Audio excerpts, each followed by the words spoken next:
But look, Adam, thank you so much for coming on today. I know you're incredibly busy. Thank you for taking the time out, first of all. No worries. It's a pleasure to be on your podcast. Oh, thank you very much. And where are you based today? You in the office, working from home? Yeah, no, I'm in the office. We're continuing to work from the office. We've got everything in, all the guidelines put in place. So yeah, we're back in the office, just working and doing what we can. And you're up in Manchester, is that right? Yeah, we're up in Manchester. We've been in this office now for probably about 3.5 years. I'm actually going to move to offices in the middle of October, just down the road. So yeah, it's been exciting, expanding. And what's the town like at the moment? I used to go up and do Virgin Startup events, which are Branson's not-for-profit, the last 3 years. Probably I think the last one we did was back in November with Piers Linney, who doesn't live a million miles away, with Jamie Lang from Candy Kittens and people like that. And it was always buzzing. But what are things like at the moment there? Yeah, well, it was strange, obviously, because of COVID and this pandemic. Everything was great, and then obviously lockdown. And then people got familiar and got used to working from home. And then people started slowly coming back to work, and the town was started getting busier, outdoor seating, the weather was good. So there was a real energy coming back to the city. And then obviously now, last night, Boris has announced his new rules. This morning it's a bit of a ghost town, but it's strange. It's really strange. It is, isn't it? I think people probably need the rest of this week and the weekend to actually get their head around it and find out. Yeah, I don't think anyone knows what the real right answer is. So it's just kind of, you think you know what the right answer is until someone slaps you in the face. So it's just kind of taking each day as it comes and working out what the best scenario is. It is, isn't it? It's yeah. And I was thinking about this before. It's how much do you listen to? Obviously, you want to listen to what the government's saying, but at some point in time, you also take a grain of common sense, don't you? We're all grown adults, educated people, and you see what other countries are doing as well. So and even within the UK, we've got 4 countries all doing different things, which even adds to the confusion. It's crazy. It's mad. We'll get there anyway. Yeah, I agree. And look, I wanted to start off by saying only, I think 2 years ago, you were named Young Property Professional of the Year at the Northwest Business Insider's Young Professional Awards, and the panel of judges said you were the person most likely to really change the city. That's pretty damn good phrase, isn't it, when you're in the property market? Yeah, it was great to be recognised for that. Only considering when I got that award, I'd only been at Kamani Property for 2 years. Wow. So it was a really short time to be able to make my mark, and not just me, the team as well. So yeah, it was great to get that. And when did you? How long have you been in the property game? Is it something that's always interested you? Yeah, so I've been doing property now. Well, if I take you back a little bit, so obviously I lived in New York for 2 years, doing my stuff for my previous life, and while I was over there, I started looking at apartments, looking at projects, looking at meeting different agents, different areas in New York, and before you know it, I'm wrapped up in this whole property world and what's going on. But I've always had an interest in property anyway, when I was a young child, and I always knew I would end up in property and not in the family business. Although this is a family business really that I'm just heading up. So yeah, and then obviously I came back from New York, back to UK, and then I took on the property company. And there was only 4 of us at the time, and now I think there's about 32 of us in the office in the space of 3.5, 4 years, which is great. And I think the first thing to do when we came back was, okay, this is what we are. This is a business that's just kind of been left on the side. What can we do to make an impact and look at the current building we had and the opportunities that could come forward? So we just kind of looked at that and thought, okay, what is our strategy? What do we want to be known for? And then it was a case of getting the right people in, and I'm fortunate enough to have a great team around me. And slowly but surely, we started making some traction, some noise, doing some really good stuff, and it's been recognised amongst the city and further fields as well, which is fascinating. It is, and when you kind of look at that comment like that, most likely to really change the city. When you think of change and you think of the roots you've now got in Manchester, what does that vision look like for you? Are you one of these people that are able to kind of articulate that vision, or do you kind of like struggle to kind of see what it is until it's actually there? I think a lot of people, when you see, for example, when you go see a house, everyone goes to see a house, or when they're buying or renting it, and you look at it, and some people just know as soon as they walk in, that's the house they want, because they love it and they can see what they want to do. And some people really need the information feeding to them and the visuals shown to them. But no, I've always kind of been able to see past that, which I don't know where that's come from. It's just kind of, I see a building and think, okay, this is what we can do, this is what we can't do, and kind of brainstorm all these ideas. So it's really just looking at each individual property and thinking, what is the opportunity, and how can we put our Kamani stamp on that, and what is our identity and how that is implemented in those buildings. And that's really what we really focus hard on doing. And do you look at an individual, do you look at it as like an individual city, or are you looking at, far broader than that? Because I know you've got investments, all around the world. Sorry, say that again. Yeah, do you look at it like on an individual city basis, or are you looking at more like the vision of what you can achieve, globally? Because I know you've got investments. Yeah, in a number of so different obviously Manchester is where most of our portfolio is, and Manchester's our home, so we know Manchester inside out. We know the people, we know the culture, we know the ethos in Manchester, and just the areas we've got our projects. So we're able to kind of make sure we keep the roots of the building and the history of the building with our stamp. So we look at each building on a case-by-case basis, but we also, obviously, we started doing some stuff in London now, and we're now looking, okay, how can we put the Kamani stamp on that, but keeping in touch with the history of the building and what that represents as well. So we try and have a similar kind of look across the board, but it changes depending on the building slightly, or the city we're in. Yeah, and interesting, like when you mentioned vision and kind of overall aim, and how people can see their dream home in their eyes. Funnily enough, accidentally, we've ended up talking about Move Streets, which is a new venture that you've got, and the different technologies. It looks like you're combining and you're being incredibly innovative. Some people might say you're even disrupting a market that has been the same for many, many years. The whole process has been the same, but maybe you could talk a little bit about that, because that's crystal clear for people how to use that.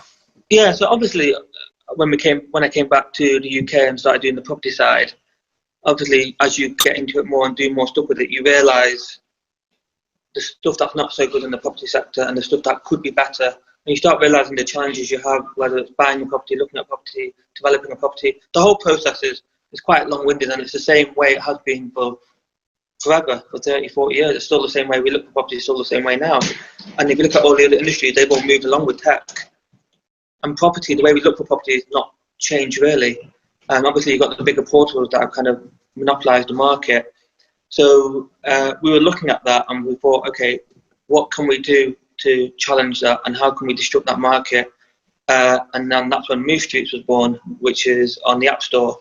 And we've done like a soft launch in Manchester at the moment, which is going really well. So what Move Streets is, it's another property platform, but we've made it really catered for that younger demographic. But as we noticed the soft launch, we've noticed it wasn't just a younger demographic that wanted to use it. It was a broad spectrum of ages that want to use it. So we're all in this world now where everything's instant. Uber, Airbnb, Tinder, all these things are instant. And the way you look for property is not so instant. It's back and forth, that email, that call, back and forth. So we've kind of streamlined that whole process with the swiping technology and multiple bookings in one go. So it's really made, instead of, if you had to book 10 viewings now on the portal, it'll probably be about up to 100 touch points before you've done all 10 viewings and made those inquiries. Where with us now, it's probably maybe 10 or 12 touch points. Wow. So we've really stripped that down and made life easy for the agents, for the customers that's looking to buy or rent somewhere. So we're really excited by that, but it's only very early days. We're only live in Manchester at the moment, and we're going out national in the coming months. Okay, and is that you and Charlotte that partnered up on this and then leading it? Okay. Yeah, that's Charlotte and I that are heading that up. So it's good. Yeah, and was that something, like how long ago did you kind of have that first, I would call it like, aha moment, or screw it, just do it moment, I call it. I think was that a long time? It was probably about maybe 15 months ago. Charlotte and I were just sat on the sofa once watching TV, and Charlotte goes to me, got a great idea. So I said, go on. So she's telling me about, why don't you do, like Tinder, you swipe for the nearest dates near you and left, whatever. She goes, why don't we do that for property? And at first, I kind of dismissed the idea. I was like, I don't know, but yeah, we can look at it. And then I said, just start looking into it and we can maybe have a go at it. But I didn't really give it my thought. And then I slept on it, and a few days later and a few weeks later, I was like, you know what, it was still playing in my mind, that idea. And I was like, you know what, you could actually be onto something here. And then we started developing the idea. Then we started getting people in to develop the idea, look at ideas of how that could work and what could work and what couldn't work. And it's taken us 15 months, and we've now kind of gone live on the August the 3rd in Manchester, and the reaction has been so much more positive and it's blown us away, really. And to get that set up then, as a first point, did you obviously get developers in to actually, you know, kind of leverage that technology, yes, that Tinder and other dating apps? Yeah, so we obviously had, Charlotte and I brainstormed a few ideas together of how we visioned this app to be and what we wanted it to look like. And then we got kind of developers in to kind of talk through the ideas and how they could make that work. Obviously, it looks great, but the buttons and the back end, how to code it up is beyond my intelligence. So we needed someone to come in and kind of say to us, yes, we can do that, or no, we can't do that, or we can do that, but it's not going to be so straightforward. We'll have to do it this way. So just a case of getting the ball rolling and then fleshing it out, and thankfully we've got that. And as that first point, like, given your network, was it relatively easy, or were there challenges in getting estate agents to jump on board early doors? Because you must know some of them personally anyway, I'm assuming. Yeah, we knew some obviously through Kamani Property and our presence in Manchester anyway. So obviously we touched base with all those guys first, and the reaction was great. The only sticking point we had when we started going out to agents was COVID had just come in play, and the lockdown had happened. Yeah. So pre-lockdown, we had maybe 10,000 properties signed up in Manchester, and everyone was signing up, but we were just getting all the legals ready to give them the contract. And then lockdown happened, and then everyone's gone home. No one's making a decision. Everyone's a bit nervous about what's going to happen. So we just kind of held back on the agents because we knew everyone's going to have a tricky time. All of us were. And then when we came back, we knew they're not going to be interested in signing up to us straight away. They need to sort their own stuff out. There'll be issues that they only sort out. So we gave them a bit of a breathing space. And now, in the last few weeks, that momentum's really picked up again, and we're getting a lot of traction again, which is great. And are you targeting just residential, like people like literally trying to find their dream home, or are you looking like commercial as well? So initially we're starting at residential. So this is only phase 1 of the app, so it's still early stages. So we've done residential for rentals and sales, and we've targeted just purely Manchester at the moment. We've just taken on someone in London to head up the sales down south, and he's just only started last week, and he's been out every day in London, and he's getting really great feedback. He's getting some really encouraging signs back from the agents. The problem is you go into a branch and then the decision maker isn't there. You got the branch manager, but then the branch manager has to speak to their director, then you have to speak to the CEO. So sometimes with these agents, it's just kind of, it takes a couple of conversations before you get them over the line, but it's just making sure they know who you are, what you're doing, see that feedback. And the feedback, we've not had any negative feedback, which is great. Everyone absolutely loves it. So, which is just now getting the CEO to kind of sign it over. Yeah. And is that like the scalability of it, from your point of view, is that you would, to start with, you would literally just need to recruit a sales guy, whether it was like Cardiff, but... So yeah, we've got a sales girl in Manchester who's looking after the north, and we've got a sales guy in London who's looking after the south. So between them two, they're really going out all day, every day, getting in people's faces, telling them who we are, what we are, why we're good, why we could be better. And we've also decided that for the first 12 months, we're letting, obviously with COVID going on and everything, all agents are going to list for free. Let us do the work. Okay. You all come up for free for 12 months. Let us drive the traffic to you. Let us drive the eyeballs. There's no cost. There's no strings attached on that. and then in month 11, let us go to you and show you what we've done for you. Right. That's where we're at really with it. Yeah. Okay. So, and then, you know, from a business point of view, revenue model wise, you'd be looking to monetize like the estate agents signing up on the platform. And like you say, you by then in a year's time, you would have enough case studies and enough social proof. Yeah. So obviously it's going to be advertising. There could be banks that want to put their mortgage calculators on the app or the website or whatever it is. So there's different avenues of where you can get your revenue from. On the agent side, yes, eventually we would like to charge the agent. That being said, we've seen the extortionate fees of the other portals on what they charge, and we can't get ahead around that. We don't think that's right. Right. So we never want to be that portal that charges extortionate fees. A bit similar to what we've done in the fashion side. It's just affordable pricing, but just mass volume. Yeah. And that's what we want to do with the agents. We'll give you everything that's going to be nowhere near the prices right we're doing, but if we can get a number of them, this could we could scale this not just in the UK but everywhere. Yeah. So like you say, you can take those learnings from the fashion industry, which you obviously improved, you know, a billion times, and utilize that in a new market like this, and just scale it as you go. 100%. And then you look at businesses like Airbnb and stuff like that, and they just came out of nowhere, and then the next minute they've scaled very quickly across the globe. So you've got to kind of look at how did they do that, and then okay, that's what they did. So how can we do that and scale it? But instead of trying to tackle on the whole globe right now, even the whole of the UK, and having not so many properties everywhere, you may as well just get loads of properties in one area, one city, really create an impact there. Then go to in the background, get another city signed up, launch there. So because you don't want someone to go log in on the app in Brighton and only see one property because there's not enough properties there. So we're just trying to be really careful of how we do that, because you only get one first impression, and that first impression is so key. So it's our shop window. So we need to make sure when you come to our shop window, it's a really good experience for you. That's why we're so careful in terms of targeting cities and being careful with that.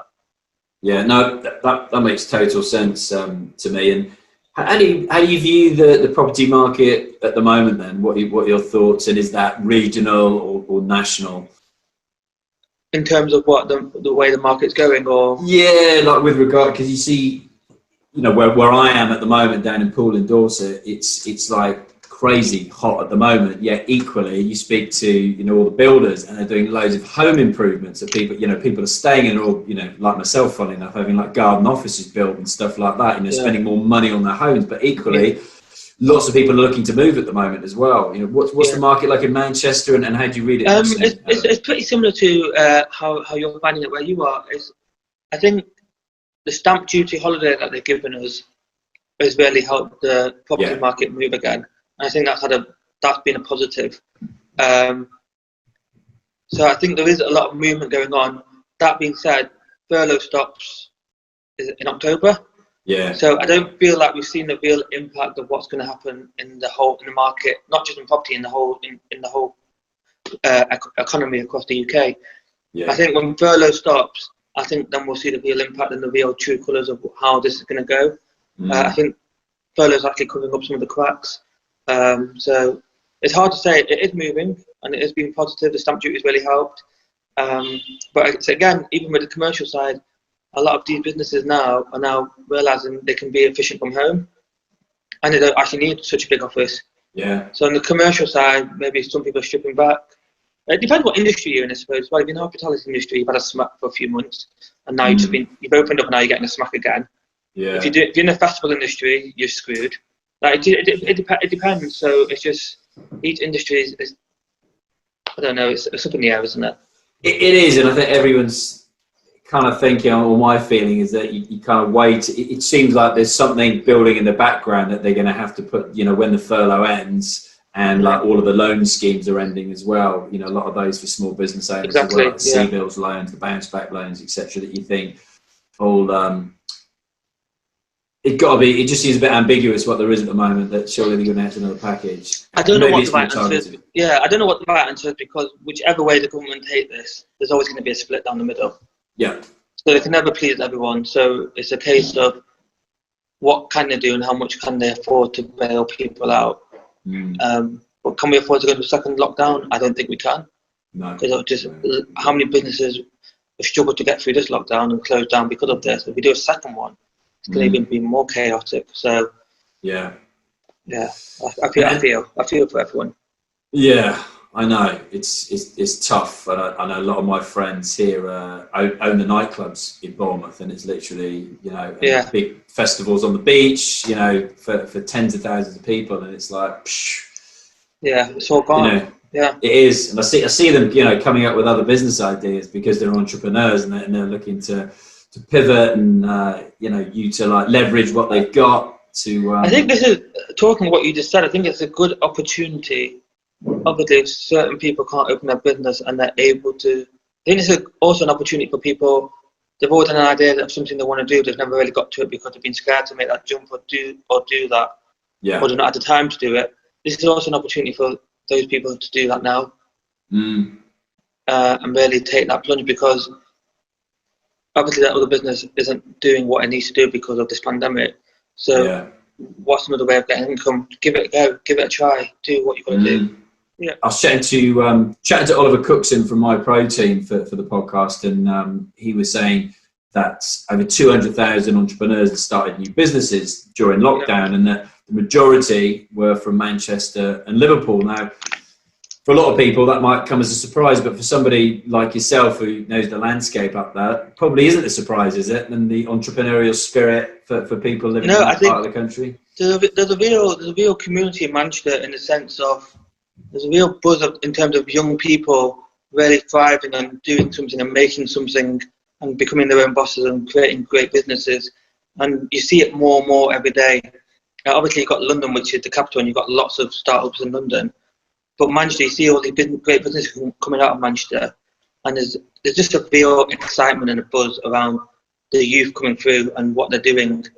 And they're not afraid as well, which is great, and I love that. They're taking risks, they're learning, they're keen to knock on your door and ask questions, and I think it's great. I think it's really good. Yeah, and for yourself, can you remember back to when you had that kind of first entrepreneurial aha moment that you thought, I don't want to just go and work for anybody else, but I actually want to be my own boss, work with my family, obviously. Yeah, I think it's hard to say when that first moment was, because I grew up in a house with 18 of us.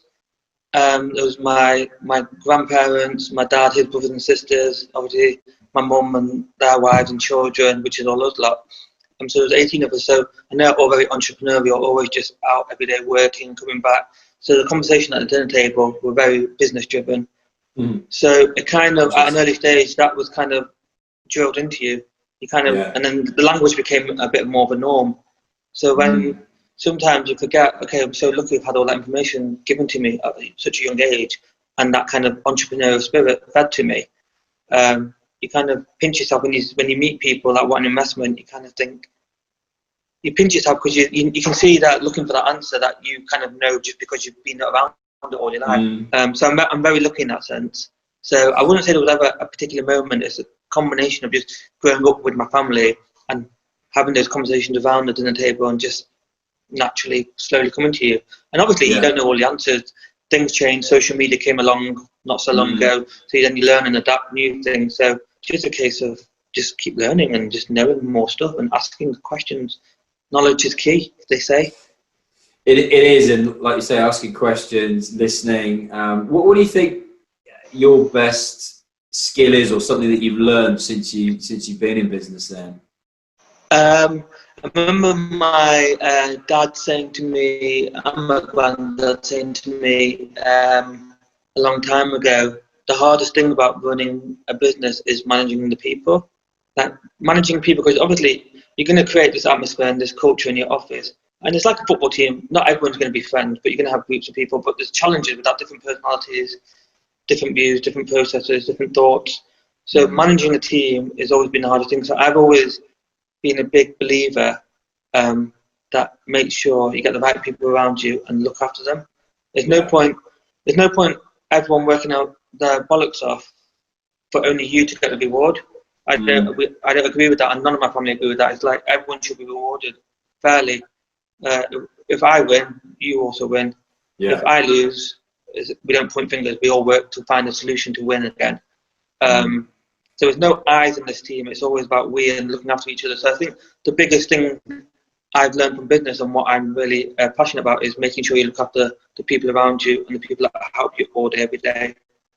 Yeah, no, I agree. And, I was lucky enough to Richard Branson to have been my boss for many years. And when I decided I wanted to start my own business, I think, so much of what he did, I just literally saw. He always employed, pick people. How was he?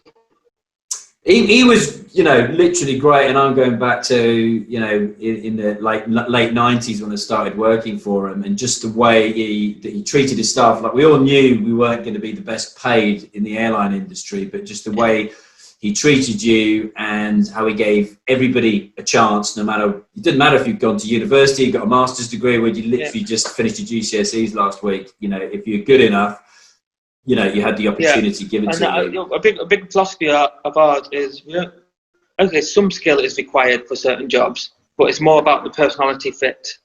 If you've got the right personality, you can teach anyone a skill. You can't teach someone that personality, but you can teach them a skill.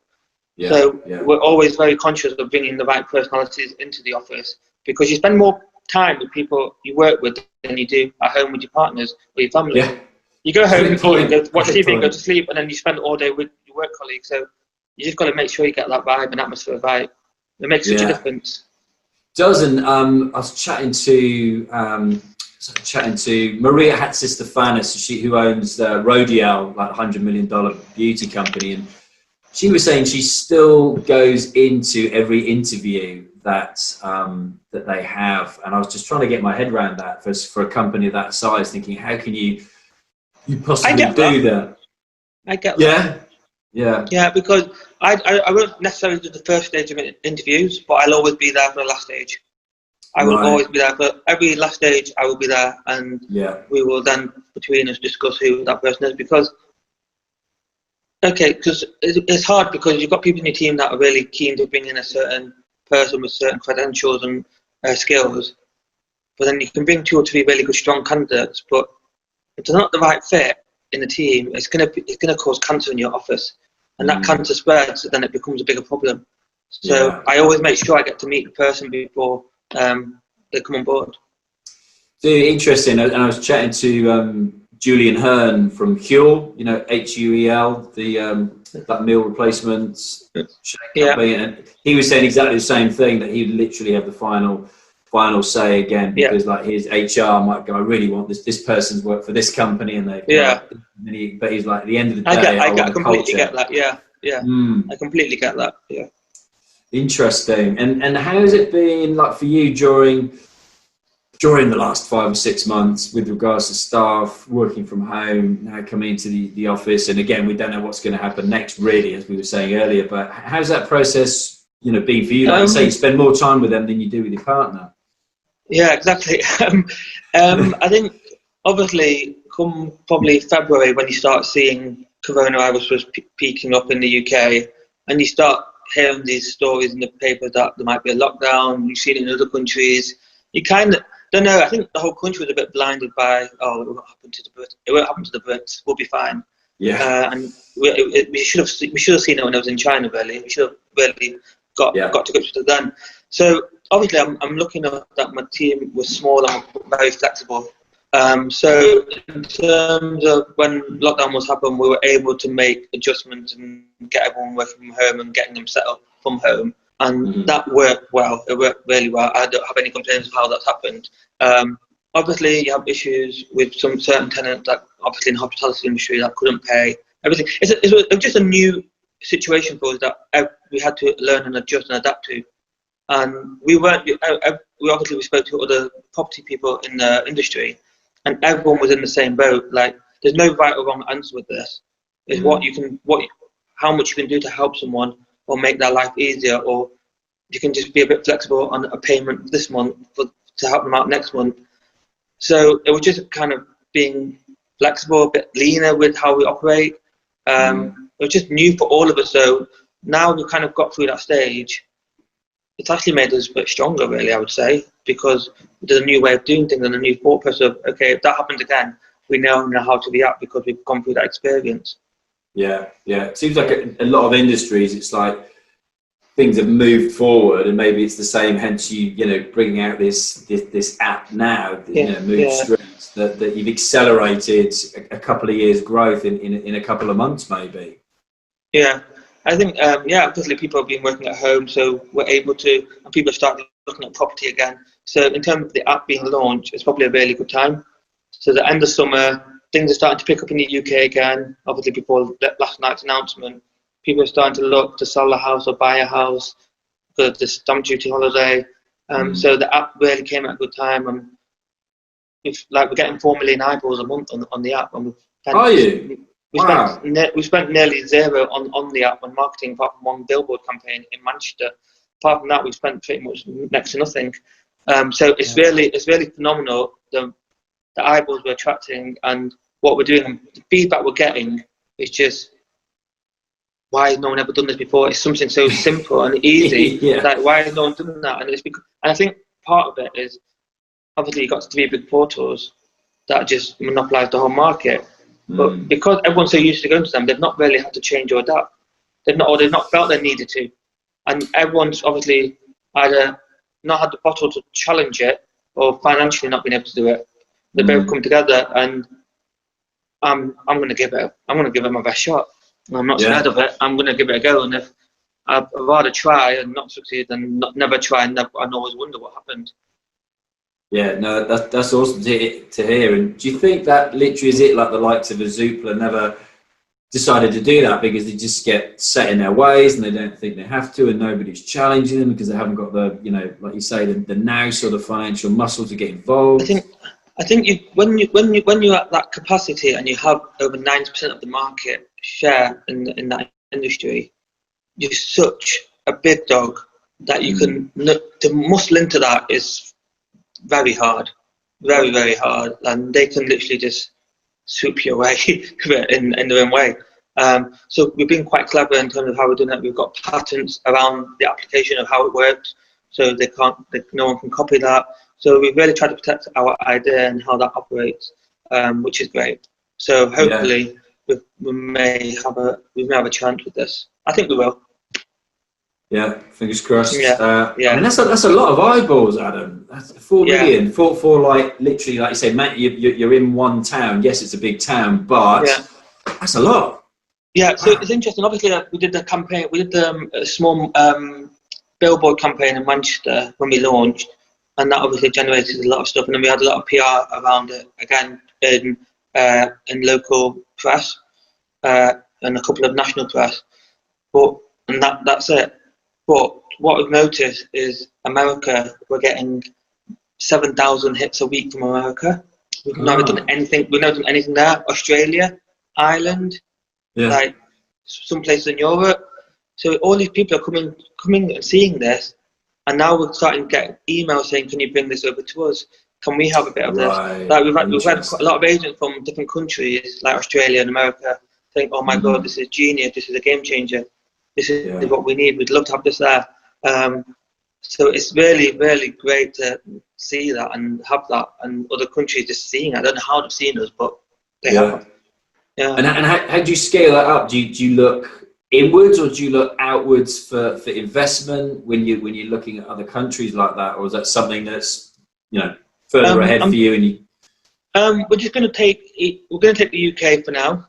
That's what we want to do. Take each city as it comes. So Manchester now, and we've still got more to do in Manchester.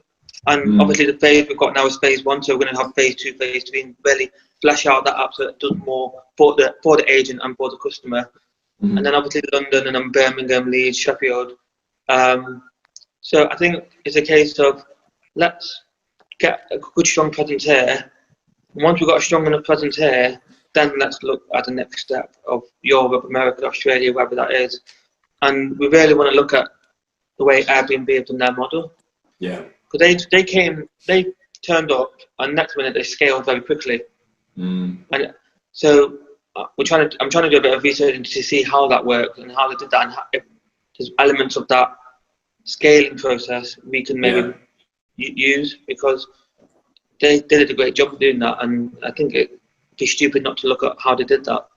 Yeah, no, they did an incredible job. And last couple of questions for you, Adam. For you, how would you define success for this project then for you, for Move Streets? How would I define it? You throw me off a little bit there. I don't think there's a very straightforward answer, but it's a case of, can we disrupt the market? If we disrupt the market and get people using this in the way we want them to use it and switching over from the platforms to us, then I think we've done what we've set out to do. And that is a case of not just the customers being happy, but the agents also feeling like they're not being ripped off and they're getting value for what they've been paying for. Yeah. It's not about them getting value, it's about us adding more value to them. So I think I would define that as success. Yeah, no, that's a project. Yeah, no, it's hard because you get, the more you get, or monetary wise, the more you get, you want more. You become greedy and you want more. So I wouldn't say, obviously, that everyone's end goal with any business is to make money. And if anyone tells you otherwise, they're lying. Yeah, we don't do it just because we want to lose money and just we fancy doing it. We want to make money and earn from it and create a life from it. So obviously we want to earn money out of it, but the real aim of the project is to strip the market and make it easy and simple and fun. Put the fun back into property searching. No, really good answer. And look, I would thank you for your time today. Really appreciate it. Thank you for having me. No, it's been my pleasure. And something I always ask my guests to finish off, and maybe you want to think about it and get back to me, that's cool. But anybody that you think would be a great guest for the show that you know, please let us know, because we'd love to have somebody on. Sure, yeah, I'll email you over some people that I think might be good for you. For sure. Appreciate that. Great. Yeah. That's how we grow the show, get other really interesting guests on. So appreciate it, mate. Yeah, very good. Thank you very much, Alex. Have a good day, and I look forward to watching this back. Awesome. Okay.